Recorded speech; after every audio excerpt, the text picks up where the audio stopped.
Hello, everyone, and thank you for taking part in Project Solutions South Dakota DBE training program. My name is Jake McSheffrey, and I'm the Business Projects Manager at Project Solutions. Our role is to assist DBEs in building their companies for competing on government contracts. We've helped hundreds of small businesses over the past 2 decades and have taken a lot of those lessons and continuity and incorporated them into our training program. Today's training is titled Marketing for Service-Based Contractors. And the very first thing I want to say is that marketing is not synonymous with advertising. So when we hear the term marketing, most of us think of websites and billboards, flyers, apparel, and even spending lots of money on elaborate marketing campaigns. And while these things all do serve a purpose, there's a lot more to marketing than simply advertising your company. Marketing at its core is about identifying and branding your company. It's about developing a visual representation of who your company is and what it stands for. So having consistency in your brand, such as your logos, your mottos, color palettes, fonts, all of this showcases that your company is established and recognizable. And it becomes something bigger and more substantial, even if the owner is the only employee.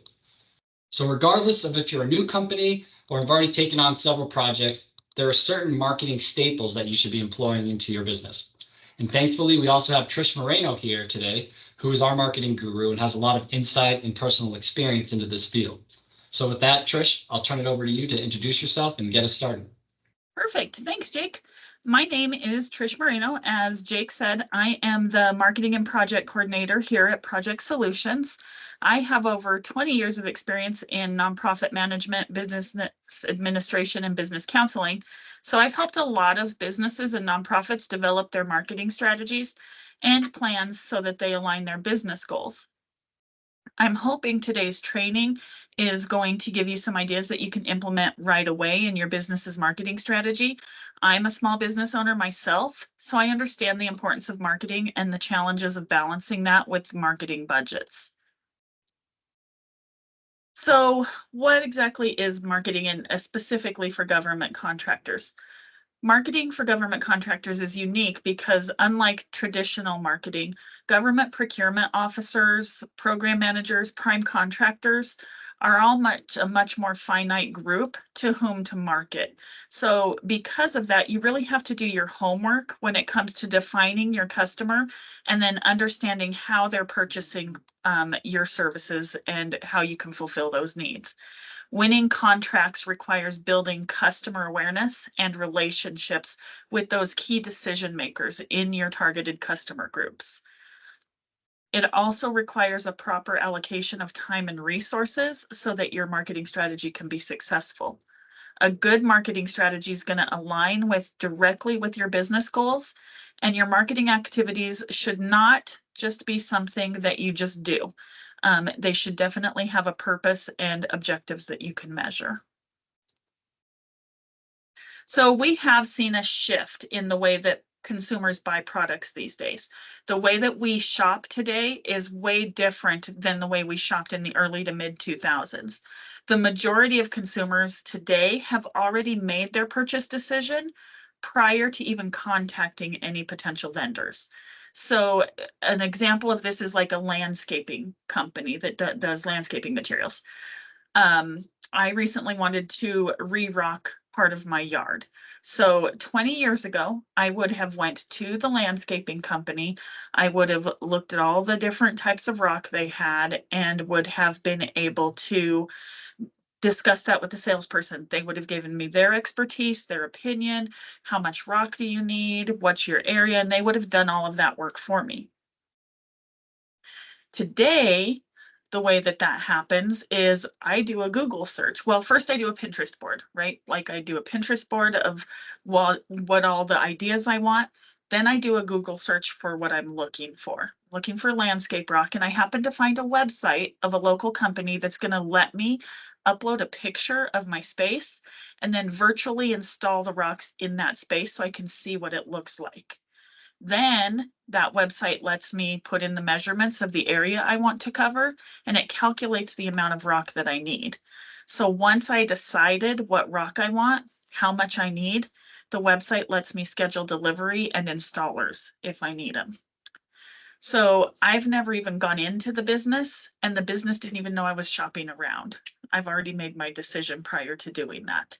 So as a business yourself, you need to understand your buyer's goals, their needs, their pain points, and purchasing processes so that your marketing helps guide them through that process. So why do people search online? It's typically a question we ask our clients, but people are motivated to search online when they have a problem to solve, right? So I needed to rock my yard, so I went and looked for how I could do that. Your marketing strategy needs to focus on the services you provide that help solve key problems that you have identified your customers might have. Looking at some research that Market Connections did, when creating marketing content for government-specific buyers of products or services, decision makers want to be educated, not sold to. So you should develop content that has minimal sales messages in it. So going back to the landscaping example, the fictional website that I looked at didn't sell me rocks. They helped me see what the rocks look like in my yard. They educated me on how much rock I need to cover the space I have. And then they helped me by letting me schedule delivery and installers. So it comes down to being an expert in your field and really doing a detailed customer analysis to develop a buyer persona of your ideal customer. And that's going to help you guide all of your marketing efforts. So today we're going to talk about some core marketing strategies that you can employ to align with your business goals. We're going to look at overall marketing strategies, digital and traditional marketing. We'll be looking at each of these in depth throughout the presentation. And a detailed analysis to develop a buyer persona is a great transition to our next topic, talking about a market analysis. So when we talk about marketing for service-based contractors, we're talking about performing actions that will yield actual results and that align with your organizational goals. So as such, it's useful to perform a market analysis to actually help direct your efforts. And a market analysis is a concentrated effort to learn more about the potential customers, needs, and workspace for your business. And it can be broken down into these three simple components: your customers, your competition, and the industry. Customers will go into a bit here in a minute. Your competition, this is identifying who are your most direct competitors. In other words, what businesses are targeting the same customers as you. So you're going to want to find out what services they offer and at what price, and what services or products do your competitors provide that you don't or that you can't. Oftentimes we have our clients complete a competitive SWOT analysis, which is the same as a regular SWOT analysis where you're identifying your strengths, weaknesses, opportunities, and threats, but now you're doing it for your competitors. And that really helps bring to light a lot of your specific weaknesses that your other competitors have over you, and also outlines your differentiators, the things that you're doing that are better or different than their competitors. And the last thing is the industry. So what projects are happening and at what level? You're going to want to look for federal, state, and local highway construction projects on each respective website. You can also go into highway, county, public works departments, local, city, and county projects as well, not just federal level. And all of those different services are going to have different projects, different timelines, different customers. So you're going to want to understand how does the industry affect how they purchase your services. And there's also external factors that affect your business that expand well beyond your scope of control. So being able to understand the geographical, economic, political climates and how those affect your businesses will give you a general idea of whether an economic upturn or even downturn is on the horizon. So the next thing you should do in developing a market strategy is to look at your business goals and objectives. Everything we do as decision makers revolves around what our end goal is. Where are we trying to arrive at?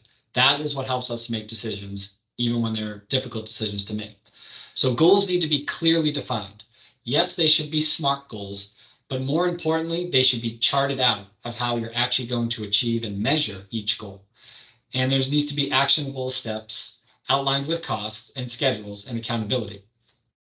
So this slide has some examples of how marketing goals can help support your business strategy.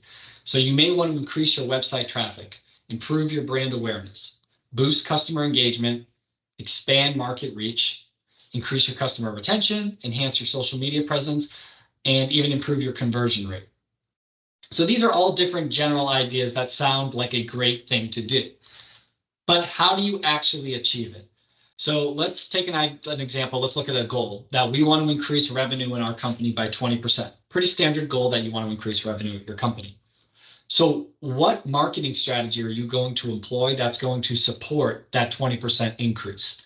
An example of how you can kind of dial this back is that, let's say we want to increase revenue by 20%. And to do that, we need to create more customers. So we want to generate 30% more in leads. Okay, let's back up another step. If we want 30% more in leads, how are we going to get that?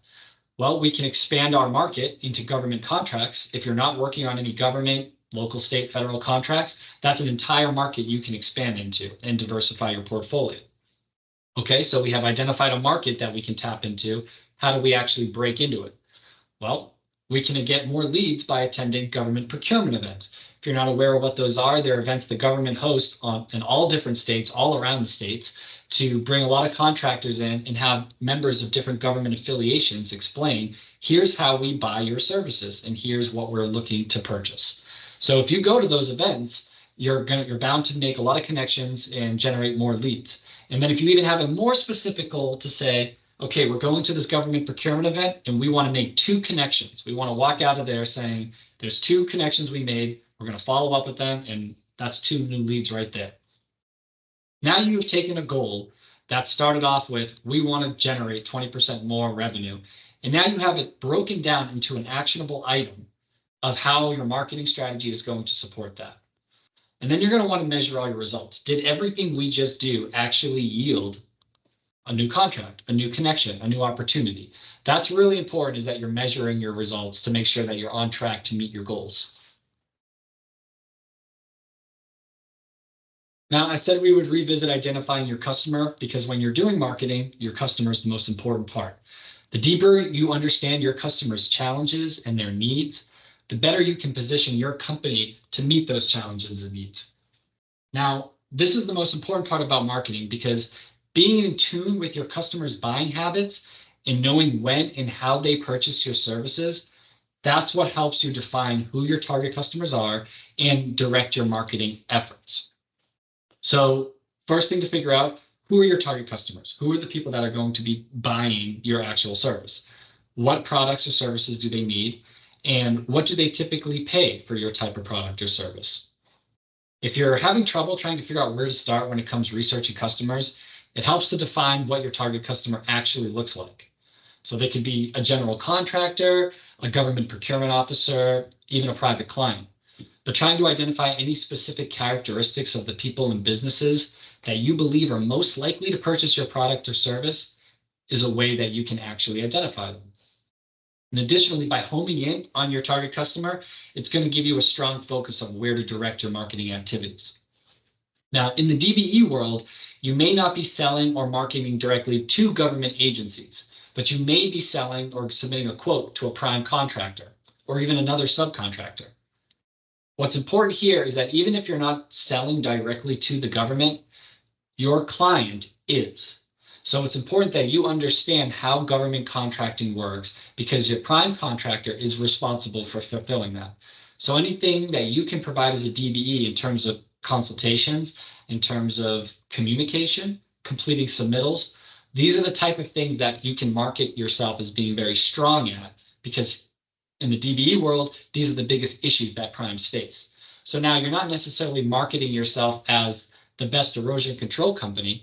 You're marketing yourself as an erosion control company that will be there when you call, that will respond to emails, that's going to be able to provide professional insight into a specific project, and that's much more valuable.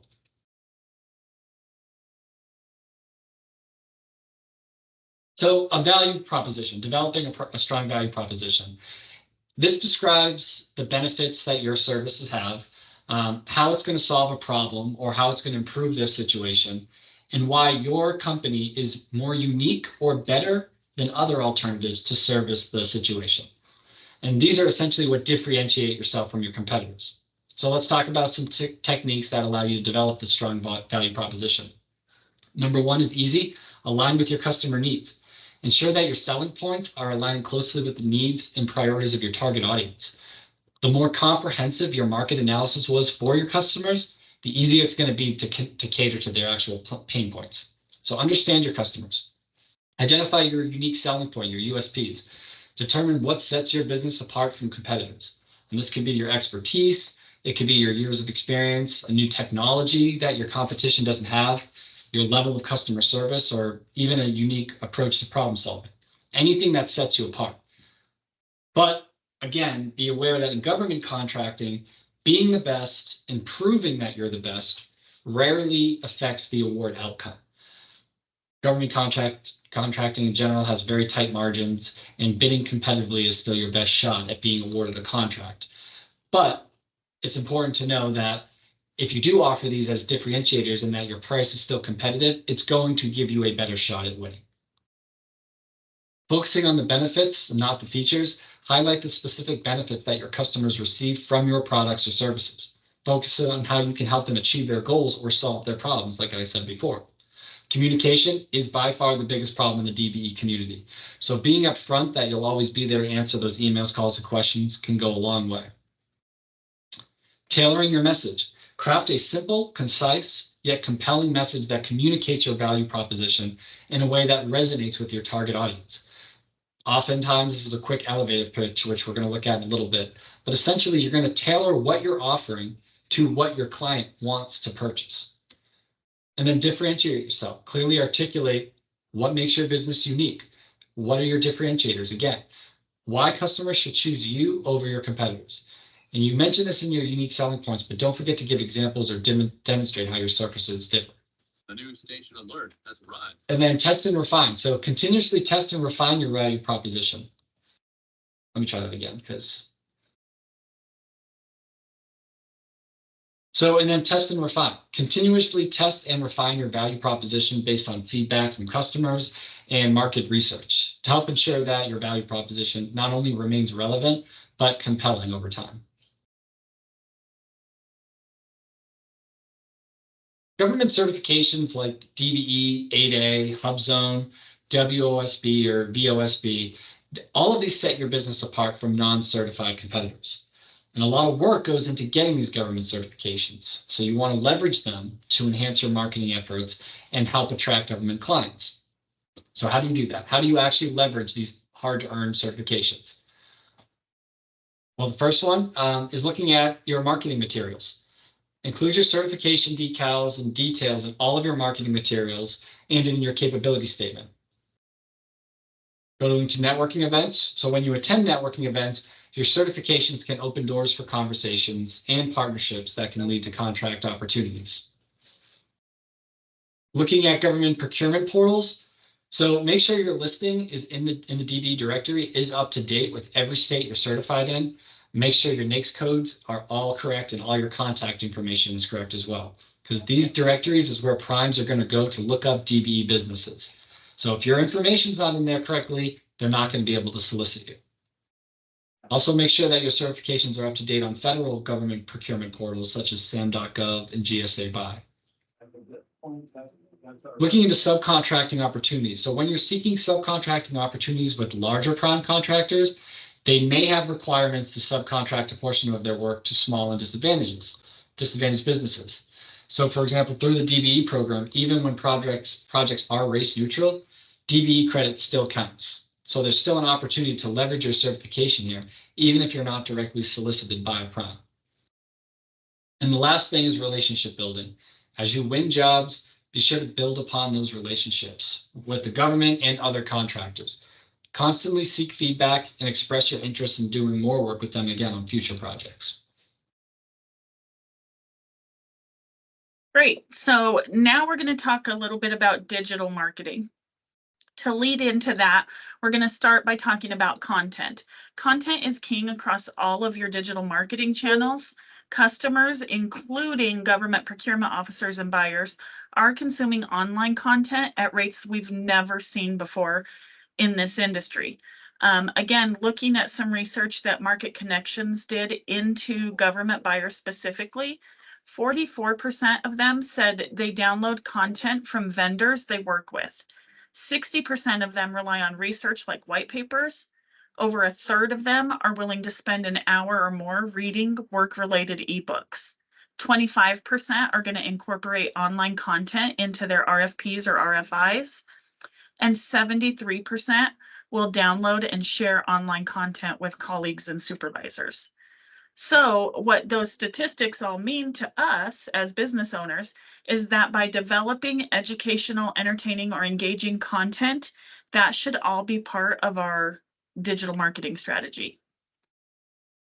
So we're going to start with websites. Do you really need a website? The short answer to that is yes. But before you jump into your website process, decide whether you want to pay somebody to do that or whether you want to try and do that in-house. You don't have to be a coding wizard nowadays to get a good website done. There's a number of free applications you can use out there. But what I will say is that it's critically important for you to have a professional website for your business. It serves as the core of all of your digital marketing efforts.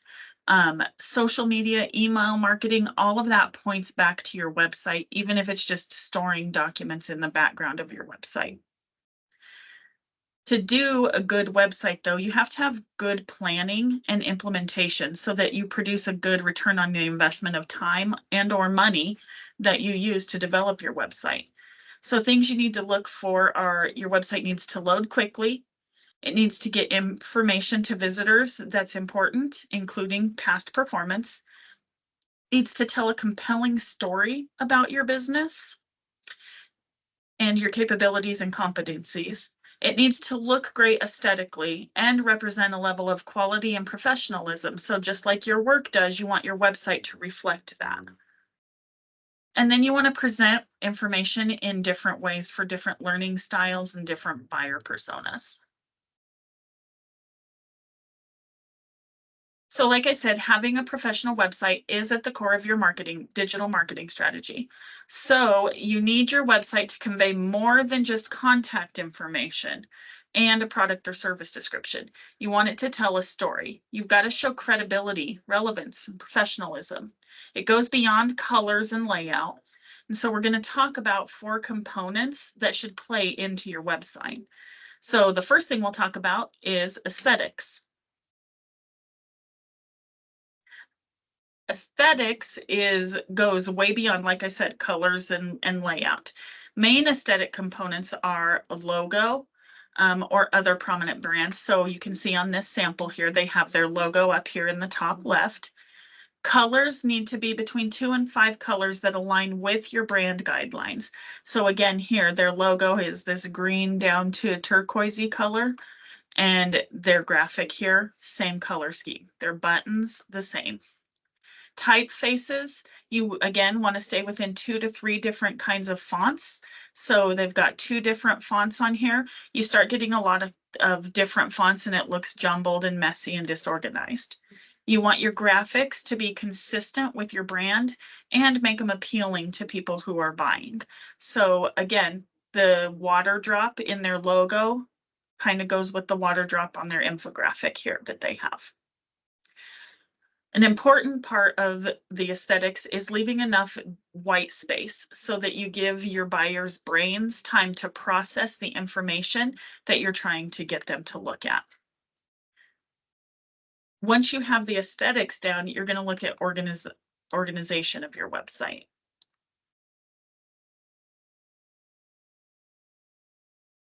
How you organize your design elements is the next main consideration. So you want to consider what your buyer is looking for at each stage of their buying process so that you can get them to the information that's relevant to them in the quickest, clearest path possible.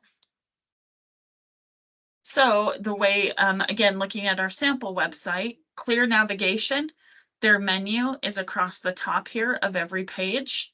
So I can get there. Dynamic feature blocks showcasing strengths, differentiators, and key information. So here they've got featured products. So here they have each project, and then you can view the project in more detail. When I click on that, it brings up a project highlights page. And then you want it to have predictable elements. So again, navigation along the top or along the left. Your logo that you have on there should be able to be clicked on and take you right back to the home page. It's kind of something that when you go to websites, think about when you browse websites, that's kind of what you're looking for. And then you always want to have on the footer of every page a standard contact information or how to connect with you so that it includes all of that information. So they did a great job here. The most important thing about organization of a website is to take them along the fastest route possible through the least amount of steps to get what they want to learn, know, or do. You don't have much time to capture a website visitor's attention, so you want to make sure that the pertinent information is available quickly. It doesn't have to be flashy with all the bells and whistles, but it does need to be informative and easy to use. Functionality is another important aspect to consider when you're looking at designing your website. All of the components of your website are indexed, tracked, and ranked by search engines to determine how relevant you are to typical searchers. Speed, of course, is a large function of that. How fast your website load makes a difference to your visitor, but also to search engines. So a good user experience is going to be seamless with no noticeable delay from click to load rates. And the technical design hugely impacts your search engine optimization and ranking. So you want to optimize, another thing you want to do is optimize your images by using correct file formats and scaling down large images into the size you need for your website. And you can link to larger files if you want them to be able to see those bigger. You also want to embed links to videos or to your YouTube channel instead of placing the video file on the page for your website to have to load. The other thing in functionality is to test your website functions on different devices and in different browsers so you can see how it acts from a user's perspective. Ensure that functions like searching from a phone or tablet, downloading content, submitting a form, sharing content, any of that reacts the same no matter what device or browser platform they're using. It needs to look and work well on any of those things. It's called responsive design. A lot of the website design services that are out there now kind of do this automatically to give you a responsive design, and it lets you view those on different screens. So you can see here, this example here is on my computer. This is on my cell phone of the same website, and this is on my iPad. So you can see it looks good, and the information was all clickable and viewable from each of my devices. The thing with responsiveness is that visitors and search engines are going to notice any glitches, and it's going to either, if it is glitchy, it's going to make your bounce rate increase and your search engine ranking decrease. And that's not what you want after you've put a lot of time into your website. So now that you have a functional website and it looks good, you need to consider how you're going to keep people there. How are you engaging people with your content? And the way you engage your visitor can mean the difference between helping them buy your product or services or sending them straight to the competition. Ways that you can engage visitors to take action at various stages of the journey is to use content on your page via downloads to educate or answer questions, allow them to understand your expertise. White papers or guides showing expertise. Your capability statement would be a great thing to put on your website that they could download. Creating subscription forms to sign up for ongoing communications that lets you build your email list. Showcase testimonials and past performance. More detailed downloadable guides, papers, etc. in exchange for content info. That's where, again, you're going to add to your email list. And then develop content that your visitors want to read. It's going to keep their attention and keep them engaged with your website. So again, looking at our example website here, when I clicked on the project highlights, it said at the bottom of all of the project highlights, it gave me pictures, a summary of the project. It listed challenges, And then at the very bottom, it said have a project with similar challenges, and I could download the case study, or it gives me a call to action to just email or call them. So you want those calls to action so that they can contact with you. This is the additional resources. So these were all different kinds of spec sheets that I could download for different things, services they had. So you already have a website. Is it time for a refresh? The fact is that technology and trends change and websites don't stay looking fresh forever. But the good news is you don't have to spend a whole lot of time or money to refresh your website. Most of the key things you can do on your own, and it will only cost a little bit of investment of your time and into planning. So the things you want to do is you want to set a goal for the new design. We've talked a couple of times about SMART goals, but setting goals for your website, you just follow the same process here. Most importantly, you want to remember to make your goals quantifiable. So if you want your website to generate 20% more sales month to month this year, that's a measurable goal you can do. So the next step is to evaluate your current website and its performance. Like I said, your website probably isn't 100% bad, I promise you. So look at what's outdated, what's underperforming. Use your analytics. If you have Google Analytics installed, that's a good one, or your website design platform might have those analytics reports that you can pull for them. But you want to look at key performance indicators and metrics for your website, like number of unique visits, number of conversions and conversion rates, the number of visitors coming from search engines, and then the bounce rate and the time that they spend on your site. Use that and drill that down to the page level so that you can identify your most valuable pages. If you don't have analytics installed, before you do a website revamp, install those and let them run for a month or two so that you can really determine where people are spending time on your site. Look at outside data too. When you talk to customers, how did they find you? Did they come to you through their website? And track those kinds of things so that you can gauge how much traffic you're getting to your business from your website. Then you want to list all the things you like about your website and that you consider to be working well, because you definitely don't want to lose those when you do a redesign. Keep your most valuable pages, identify them and keep them. And then get to know your current website visitors. Why are they coming? Where are they going? How long are they staying? That information all gathers to help you guide your design strategy. Visitors come to your website for any one of 4 reasons. They want to know, they want to go, they want to do, or they want to buy. Those are the reasons visitors come to your website. So why are they coming to your website in particular? Then go out and look at your competitors' websites. What are they doing right? What do you like about their site? How do they rank in search engines?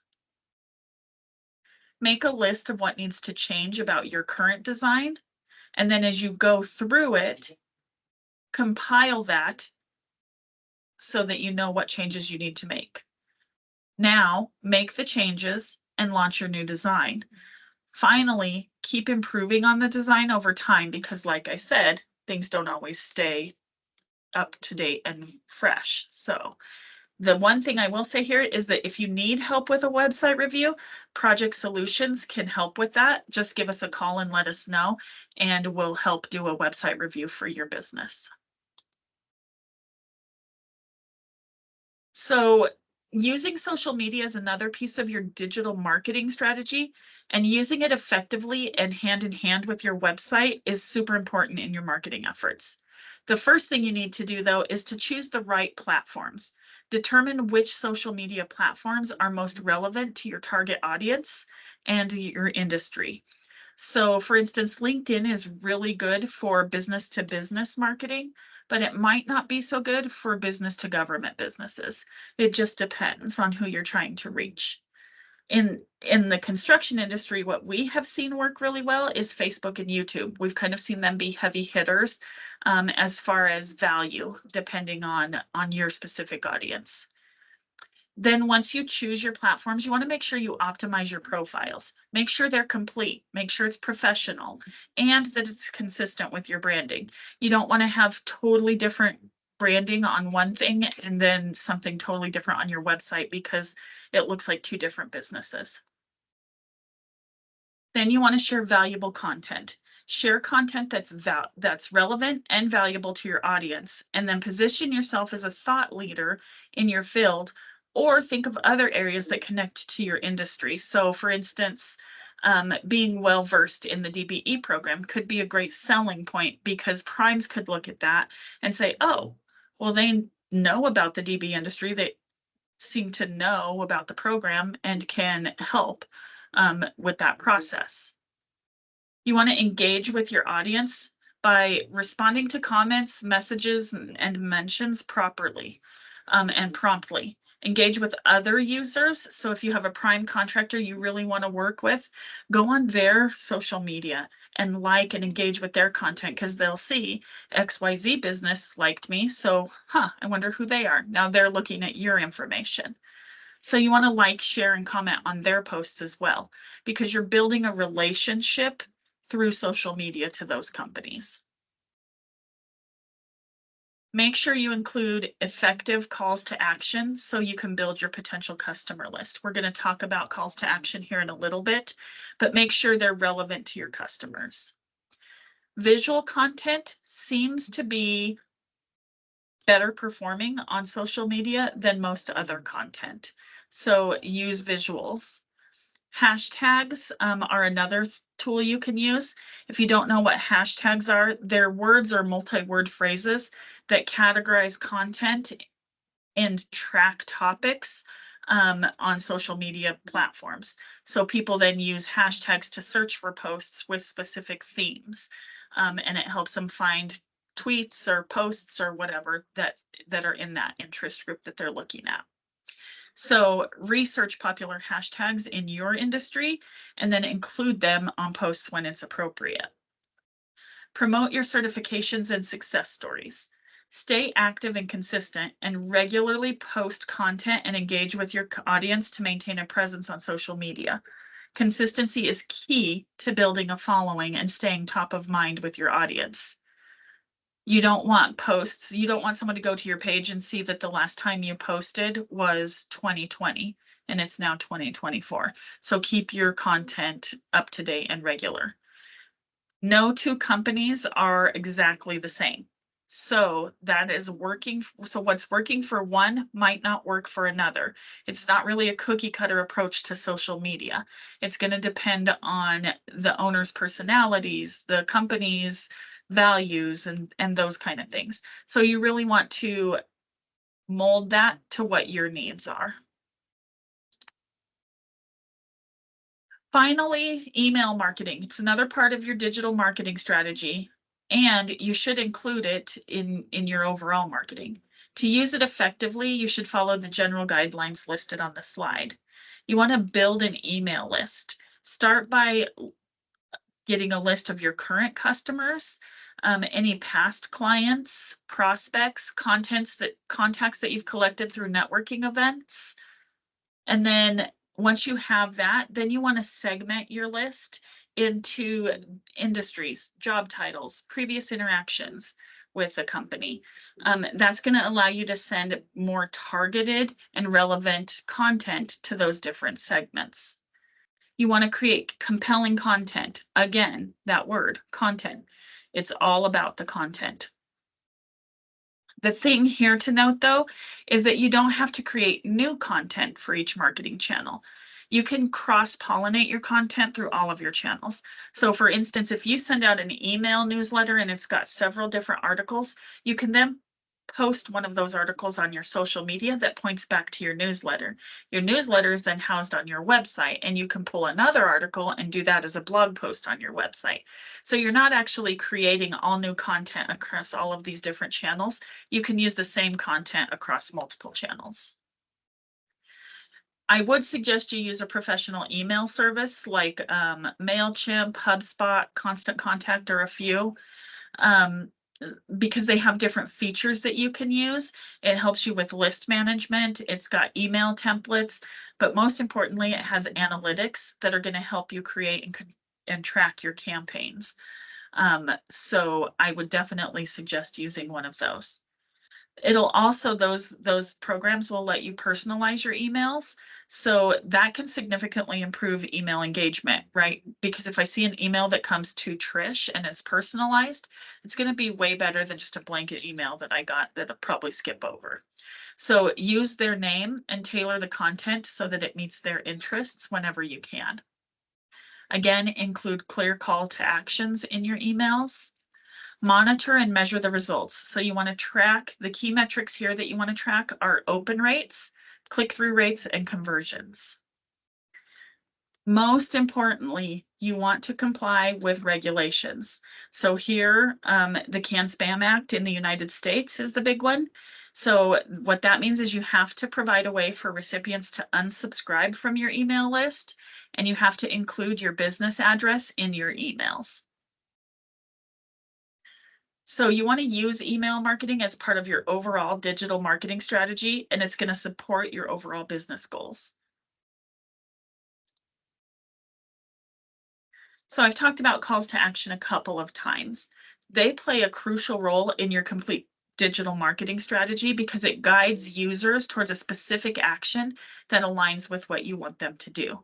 You're going to use calls to action throughout all of your platforms, including your website, social media, and email marketing. So they're going to help you drive conversions, increase engagement, boost sales, generate leads. They're going to guide the user journey, help build your brand, awareness, measure performance, and enhance their user experience. So these are just a couple of call to action samples. And I'm sure you've seen them throughout marketing on things that you interact with. But learn more, sign up, contact us, download, share, register, all things that people can do to interact. The important thing to remember when you're creating these call to actions is to be clear, concise, and relevant to your audience.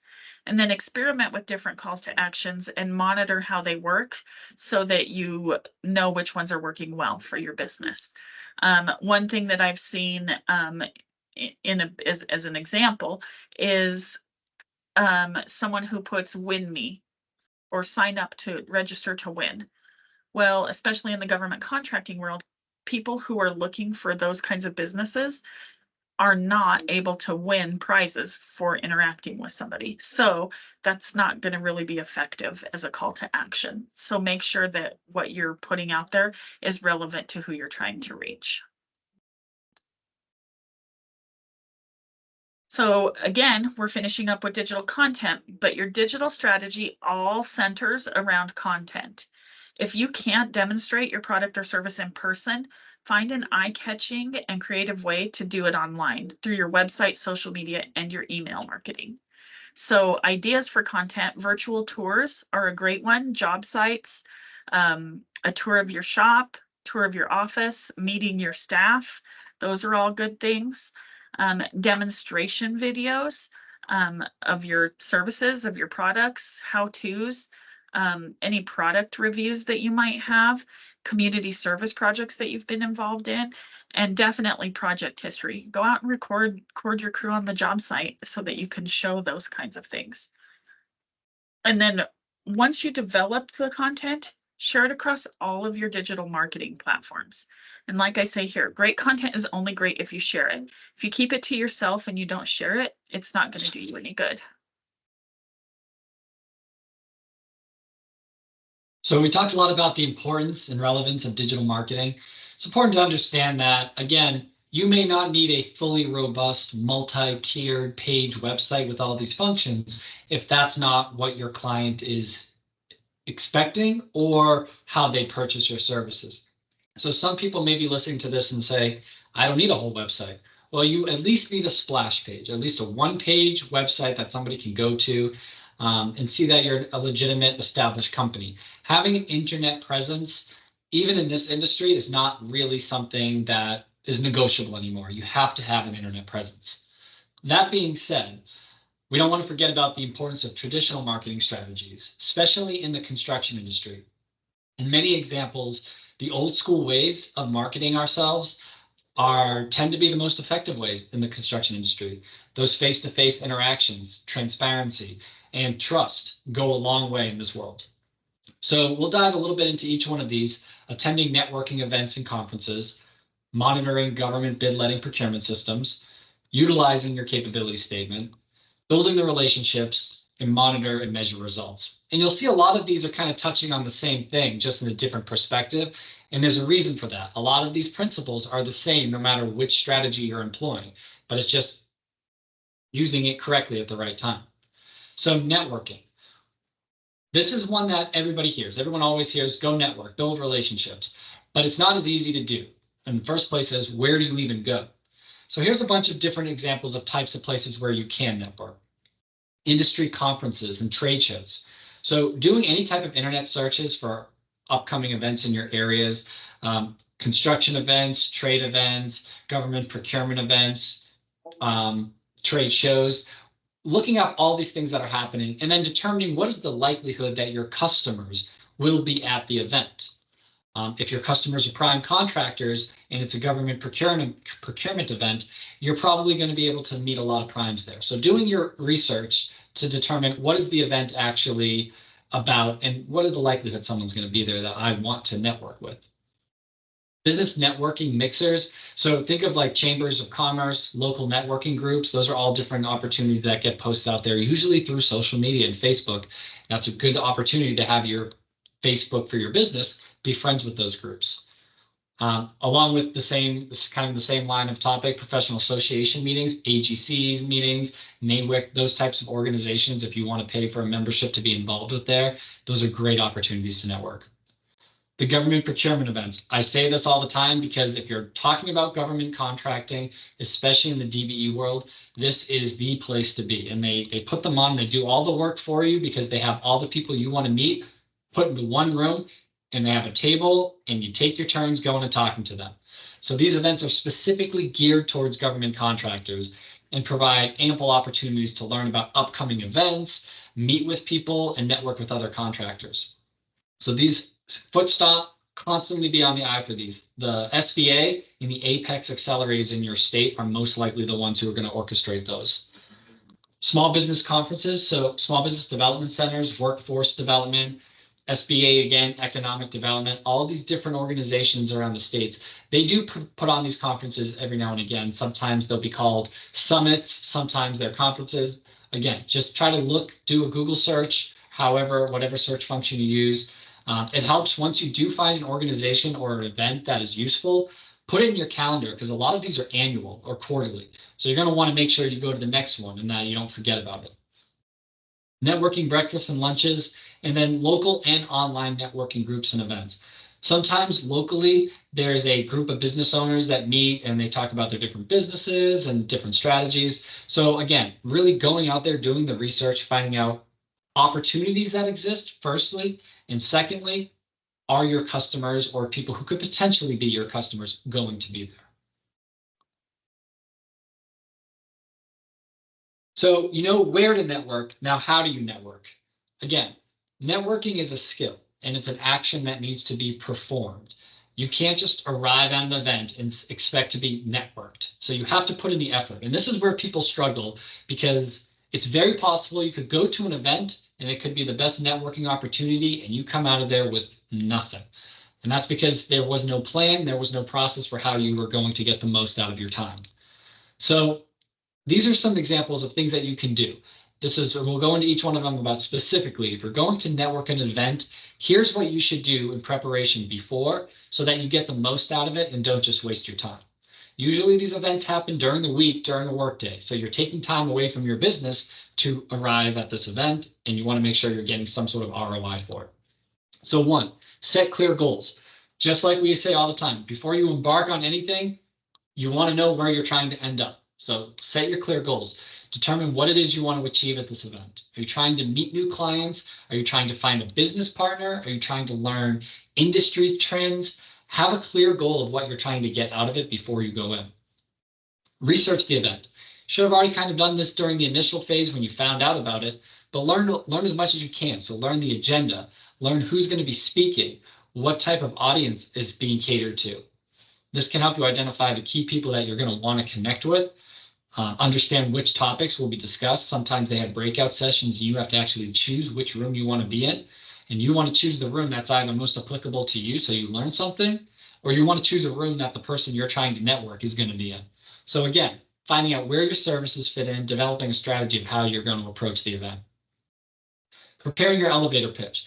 We have a slide to talk a little bit about this, but having a brief, compelling description of your business ready to share with others. Something that's very quick. You don't have a lot of time to go into detail, and it just highlights what makes your business unique and the value you can provide. Bring business cards. So make sure you have plenty of business cards to share with others. Everybody's business cards look different, but at the end of the day, they should have your contact information, general description of the services you offer, and any certifications, especially at a government procurement event. Those certifications hold a lot of weight. Dressing professionally. This one we can actually change to dressing for the occasion. So if you're going to an event and the people that you're going to be connecting with are wearing jeans and sweatshirts, and you're sitting there in semi-formal, there's already a little bit of a disconnect there. So you want to dress to match the people that you're trying to connect with. Usually at a government procurement event, most people are in semi-formal. So you're going to want to show up like that. If you're going to a AGC membership meeting, usually those are a lot less formal. And depending on how you want to represent your company, yourself, your brand, your identity, you may want to dress a certain way. So just keep that in mind, that how you dress does have an impact on in networking, especially when you're talking about having less than a minute to make an impression on somebody. Your business plan, your capability statement, your business cards, your dress, your elevator pitch, all of it has to be consistent and on point because you only get one shot. Practice active listening. One of the best things you can do with networking is just not speak. Listen, take everything in, engage with others, listen attentively to what they have to say. Ask questions and show genuine interest in what their business challenges are. You'd be surprised at how much you can learn just by being receptive and being open-minded, which is the last one. So being open-minded, and then right before that, following up. Be open-minded, be receptive to any information. Sometimes people will share with you more than they probably should, as long as you're willing to listen, and you can learn a lot of information about your customers, your competitions in the industry. And then based on all those conversations, follow up. Email people, call people, you just want to let them know that you appreciated the time speaking with them. And it's a good opportunity to kind of get that second meet, so to speak. So follow up with people is just as important. The quote we have here, slow down and make building relationships as important as building projects. This is a great quote because especially if you're a small business in the contracting world, your projects are wholly reliant on your relationships. People in most cases are not buying your product because of the uniqueness of your company. They're buying your company because they want you specifically. They like your company, they like your leadership, they like how you do business. So you're really selling yourself. And because of that, relationships are the name of the game. Talk quickly about the elevator pitch. So most of you may have heard this term. It's very simple. It's a brief summary of your business designed to quickly convey the key elements of your company. So roughly the time of the elevator ride. It needs to be detailed but concise. In today's overloaded society, people have a very short attention span. So on average, you're going to have about 60 seconds to gain someone's interest.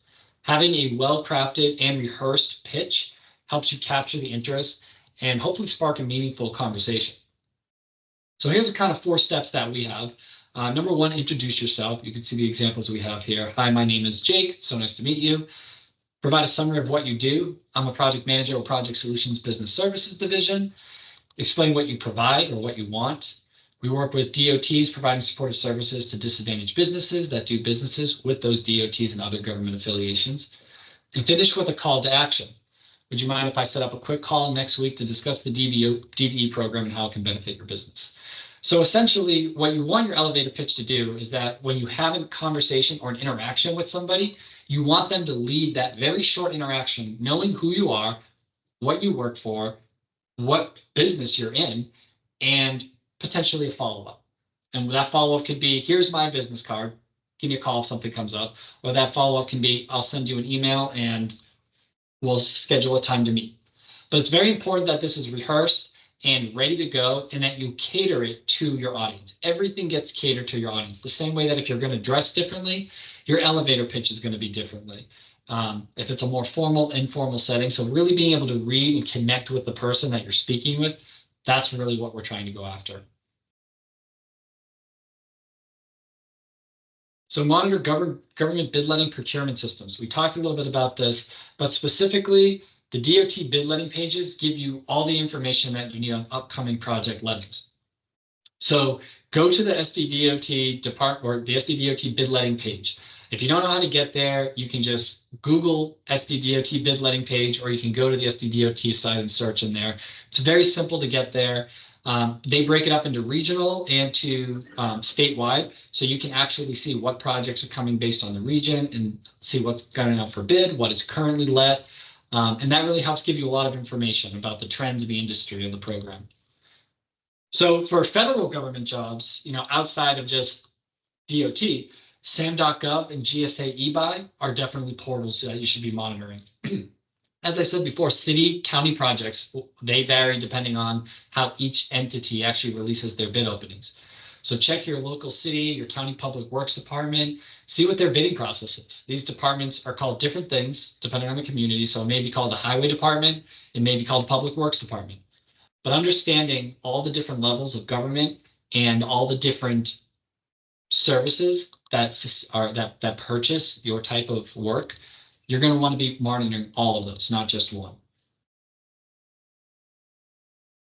Capability statement. Hopefully you have a capability statement. If not, that is also something we can help out, help develop. And if you do have one and you'd like us to review it, we can do that as well. Especially in the government contracting world, capability statements are incredibly important. They're essentially your business's business card or your business's resume. It's a one-page sheet. You can go back and forth, but you don't go more than one page. And it's something that you can give to somebody, and it allows you to showcase your company's qualifications, past performance, key differentiators, and you can use it in a bunch of different ways, as you can see listed here. So going to networking events, those government procurement networking events, everybody's handing these out like candy. So you're definitely going to want to have one that's sharp, easy to read, and has all the information. The government procurement portals, you can upload your capability statement to SAM.gov, GSA, eBuy, any place that you can put your capability statement there, you want it. South Dakota specifically, on the South Dakota DBE website, we will upload a capability statement to the directory. So if you do have a capability statement that you haven't provided us, let us know and we can get it up there as well. So if any primes go to that page, they can click your capability statement and see what else is available. Websites and online portals, just like the one I talked about. Also your Facebook. Put it on your website, your LinkedIn page, your Facebook page. This is stuff that you want posted everywhere. Email marketing, especially if it's the first time working with the prime, putting it on an email with a quote, not a bad idea. You're not going to ever get in trouble for sending your capability statement. And the worst case is someone just doesn't look at it. I would interject. So again, if you're submitting to the government or to a prime themselves, if you're submitting directly to the government in the forms of a proposal, responding to an RFP, there could be stipulations on what you can submit. So just keep that in mind of who your audience is, of who you're submitting to again. Meetings and presentations. So bringing copies of your capability statement to meetings with potential clients or partners. You can use it as a reference tool to highlight your key strengths and capabilities during those presentations. Networking follow-up, trade publications and directories. So submitting your capability statements to relevant trade publications. Not only can this help increase your visibility with your industry and attract potential clients, but it shows that you're engaged in your industry. When you work with certain organizations that are heavily involved in the industry, it shows that you're a part of that movement, and that goes a long way as well. And then social media. So kind of going back to the Facebook and the LinkedIn, you want to share this everywhere you can. You want to get as wide of an audience, cast as wide of a net, and make sure everything is consistent. You don't want to be putting a bad capability statement out there, but a good or bad capability statement can really make a lot of differences in terms of being awarded government work. So your marketing activities need to be monitored and measured so that you can actually evaluate the effectiveness of your efforts and then make an informed decision to improve your strategy. Otherwise, if you don't monitor your metrics, you don't know if you're on track or if you're actually getting anything out of your effort you're putting into it. So here's how you could do it. Number one, what do you know? Set clear goals. Again, we want to know exactly what we're trying to know. So define specific measurable goals for your marketing efforts. So are we trying to increase that website traffic? Are we generating leads? Are we improving brand awareness? If you don't have a measurable, identifiable metric, then you're not going to be able to track if you achieved it. So when you set these goals, remember that you're going to either want them to be measurable so that you can actually have a quantifiable designation, or you have some way to track the success of it. Using the analytical tools. So just like Trish said, if you use a website platform and it has a free analytical software built into it, great. Otherwise, you can get Google Analytics, social media analytics, and marketing analytics or email marketing analytics to help track the key metrics related to your goals. So some of those key metrics that you may want to track include website traffic, engagement rates, conversion rates, and click-through rates. Free website platforms like WordPress usually have a built-in analytical plugin that can provide a lot of information. The other big thing here too is, again, knowing what you want. Increasing website traffic doesn't necessarily relate to increase in sales. So, you got to really understand, are you looking to increase sales? Well, then you're not going to necessarily get that by increasing website traffic. So be realistic with yourself and your expectations. You have to, one doesn't necessarily lead to the other. So you don't want to say this isn't working, I'm not making more money, when you are seeing success in other ways. There's just a different approach that has to be employed. Tracking conversions. So set up conversion tracking to monitor how many leads or sales are generated as a result of your marketing campaign.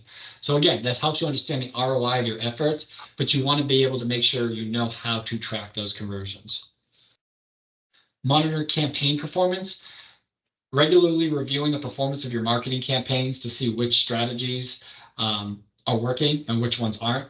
If you have MailChimp or these analytical tools, you can look at your open rate. You can see how much your emails are getting looked at versus how much they're actually being interacted with, such as people clicking on links, scrolling through, spending more time looking at it. So there's lots of different things that you can track with your campaign performance. But it's important, you want to know what's the success, what's the turnaround. Customer feedback. Gathering feedback from your customers through surveys, reviews, direct communication. Sending somebody a survey in the government contracting world, you're probably not going to get them to complete it. I think the big one in the government side is that word of mouth. So much of it happens through word of mouth. Or if you submit a quote to a prime and you don't get selected, there's nothing wrong with reaching out and saying, hey, just wanted to know if you could provide any feedback on the quote I sent you. There's nothing wrong with doing that. And depending on your relationship with the prime, you may get more out of them, but there's nothing wrong with seeking ways to improve yourself, especially if your end goal is to be a better provider for the prime.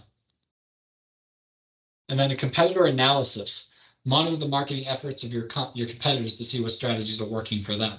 So if you see that your competitor, a specific company, is on park benches, is on billboards, is emails, shirts, you're seeing their face all over the place, how successful is their company? Are they doing amazing work? Are they getting a lot of projects? Maybe there's something to that. So kind of looking at what your competition does and seeing what's worth emulating. And then an ROI analysis, return on investment analysis. So calculate that ROI for your marketing campaigns. And you can do that by comparing the cost of the campaign to the revenue that it generated. This helps you determine the effectiveness of your efforts and helps you make decisions on where to allocate your resources more efficiently. And the big note here is that be aware that it takes time to build a marketing campaign. It takes time to build results from a marketing campaign, I should say. So keep that in mind. You're not going to necessarily create a website page and then have a huge increase in cash flow. So again, realistic goals, attainable goals, and quantifiable goals are very important here to actually decide what's successful and what needs to be improved.